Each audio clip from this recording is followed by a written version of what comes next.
wote ni wazee watarajiwa, awe mwanamke awe mwanaume. Kwa hiyo ni jukumu letu sote kuhakikisha kwamba tunatengeneza mazingira mazuri ya wazee, kwa sababu tukitengeneza mazingira mazuri ya wazee, manake hata sisi tutafikia hatua hiyo. Tupeni hela zetu. Rais baba, sisi tunakuamini, hebu jaribu kutusaidia, sisi ni wazee. Jamani, mnataka mimi nifanyeje?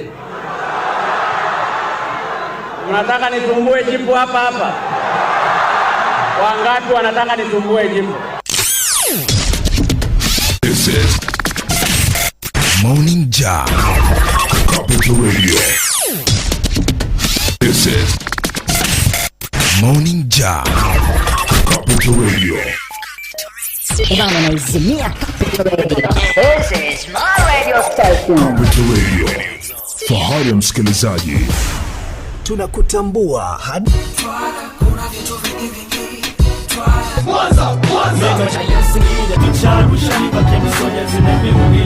tunakutambua hadi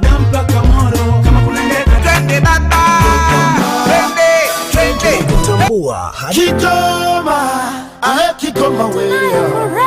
Capital Radio, fahari ya msikilizaji.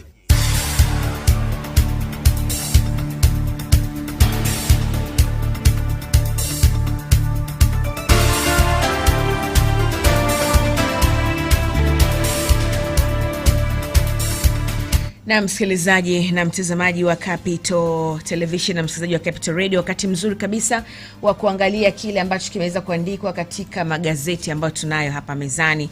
Na nina gazeti la Nipashe pamoja na gazeti la Sport Extra, na magazeti ambayo yametufikia leo mezani kwetu. Nikianza na Nipashe, siku nzuri kabisa leo ya Alhamisi tarehe 18 ya mwezi wa pili 2021. Nipashe habari kubwa kabisa katika ukurasa wake ule wa kwanza limeandika ni pigo, vilio simanzi vya tawala, JPM Ndugai Lissu mabalozi wanena. Lakini pia ni Maalim Seif ambaye alizaliwa tarehe 24 mwezi wa 10 1943 na amefariki tarehe 17 mwezi wa pili 2021. Lakini pia kuna habari hapa imeandikwa uchimbaji mchanga waishtua serikali yaandaa tozo. Ni gazeti la Nipashe na hivi ndivyo ambavyo unaweza kuona tazama habari hizo katika ukurasa wake wa kwanza kabisa asubuhi ya leo. Lakini tukitazama katika zile ambazo zinaandikwa katika kurasa za kimataifa, tuangalie hapa katika habari zile za kimataifa tuweze kujua pia nini ambacho kimeandikwa katika gazeti la Nipashe kurasa wake wa 19. Habari za kimataifa, iko habari hapa imeandikwa viongozi wa uasi wafikishwa ICC ni kule Bangui. Lakini korti Rwanda kusikiliza kesi ya Rusesabagina. Pakistani yakosoa ziara ya Kashmir nchini India. Libya yamkumbuka Muammar Gaddafi. Ni gazeti la Nipashe limeweza kuandika hayo katika upande wa habari zake zile za kitaifa na kimataifa. Na sasa tuangalie katika upande wa habari zile za michezo na burudani. Nikianza na gazeti hilo la Nipashe ukurasa wake wa mwisho kabisa, Simba Al Ahli zashtua CAF, zaweka rekodi Waarabu watuma salamu Msimbazi, Gomes akili kwa biashara United kwanza leo. Lakini Namungo wasema wa Angola hawatatoka CAF Dar es Salaam. Mbappe sasa anawatafutia Messi Ronaldo. Ni gazeti la Nipashe ukurasa wake wa mwisho kabisa, na hivi ndivyo ambavyo unaweza kutazama taarifa hizo katika upande wa habari zile za michezo na burudani. Na tuliangalia gazeti la Sport Extra ambalo lenyewe linaandika habari zile za michezo na burudani pekee. Ukurasa wake wa kwanza habari za michezo hapa nyumbani, lakini ukurasa wake wa mwisho ni habari za michezo kule kimataifa.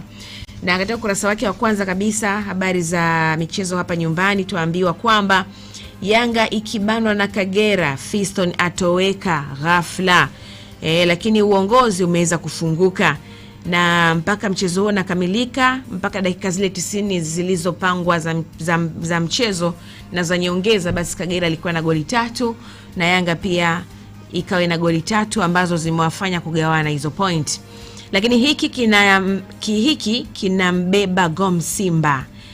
Sport Extra imeweza kuandika hivyo, kazi abadilishia program master wake. Lakini pia wana michezo amlilia Maalim Seif, Kagere jumlisha Chama jumlisha Luis unapata biashara. Rekodi za ibeba Simba leo, biashara ya point 3 ipo hivi. ni gazeti la Sport Extra, ukurasa wake wa kwanza kabisa, habari zile za michezo hapa nyumbani kama vile ambavyo unaweza kuwa unazitazama. Lakini ukurasa wake wa mwisho wa michezo kimataifa, Arteta kuauza Lacazette, Guenzos, lakini pia kisa Messi, winga awapa PSG ujumbe. Mbappe aweka rekodi, ni gazeti la Sport Extra, habari zile za michezo kimataifa. Na hivi ndivyo ambavyo unaweza kuwa unazitazama hizo taarifa. Na kufikia hapo tumefika tamati katika udondozi wa magazeti katika meza yetu ya Morning Jam asubuhi ya leo. Tulikuwa na Nipashe pamoja na gazeti la Sport Extra. Tumeweza kuangalia habari ambazo zimeandikwa katika ukurasa wake wa Nipashe wa kwanza, lakini pia kimataifa pamoja na michezo, lakini pia katika gazeti la Sport Extra. Niseme asante kwa wewe ambao endelea kutufuatilia. Tutakaporejea hapa ni dondoo za michezo, habari zile za kimichezo, lakini pia tuna nyundo muhimu, taarifa kubwa ambazo zimechomoza hapa nyumbani Tanzania. Tutakuja kuzifahamu hapo baadaye. Na pia leo katika mada ya mezani tutakuwa tukimwangalia pia hayati Maalim Seif ambaye ameweza kuaga dunia tarehe 17 ambayo ilikuwa ni jana. Kwa endelea kuwa na sisi katika Morning Jam ya Capital Radio. Nitumwa na Hamisi Kajembe, mwenzangu ni Constantine Mihambo.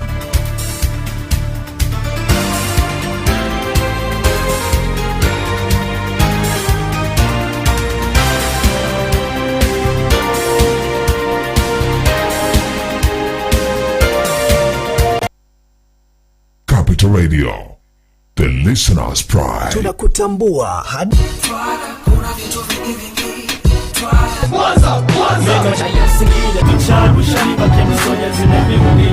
tunakutambua hadi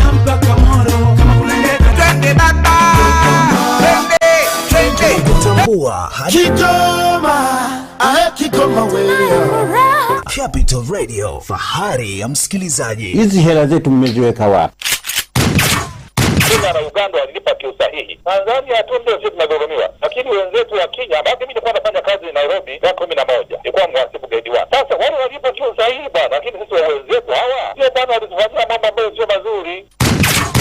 Kwanza sisi tunachokiongelea, mwananchi wa nchi hii ameshiriki katika kuchangia pato la taifa kwa namna moja au nyingine. Kama unavyofahamu nchi hii ni ya wakulima na wafanyakazi. Watanzania wote ni wazee watarajiwa, awe mwanamke awe mwanaume. Kwa hiyo ni jukumu letu sote kuhakikisha kwamba tunatengeneza mazingira mazuri ya wazee, kwa sababu tukitengeneza mazingira mazuri ya wazee, manake hata sisi tutafikia hatua hiyo. Tupeni hela zetu. Rais baba, sisi tunakuamini. Hebu jaribu kutusaidia. Sisi ni wazee. Jamani, mnataka mimi nifanyeje? Mnataka nitumbue jipu hapa hapa? Wangapi wanataka nitumbue jipu? This is Morning Jam, Capital Radio. This is. You can watch Capital News live on our social media accounts, YouTube Capital TV and Facebook Capital Television Tanzania from Monday to Friday at 9:30 p.m. Don't forget to subscribe and put notification on.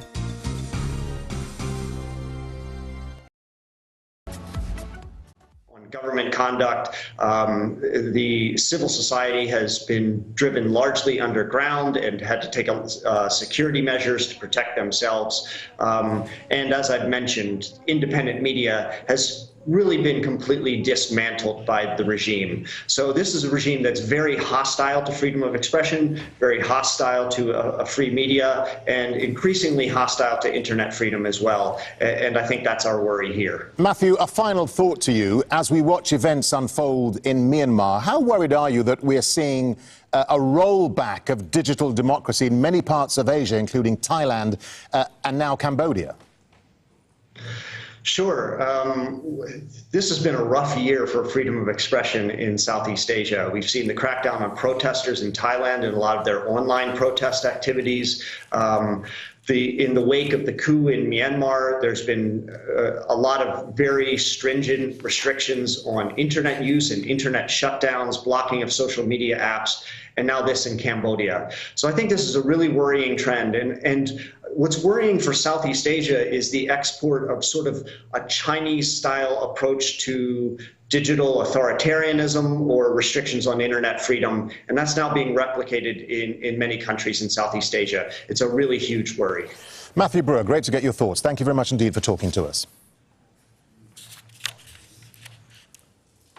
Now, the man who inspired the film Hotel Rwanda has gone on trial in Kigali, facing charges including terrorism and murder.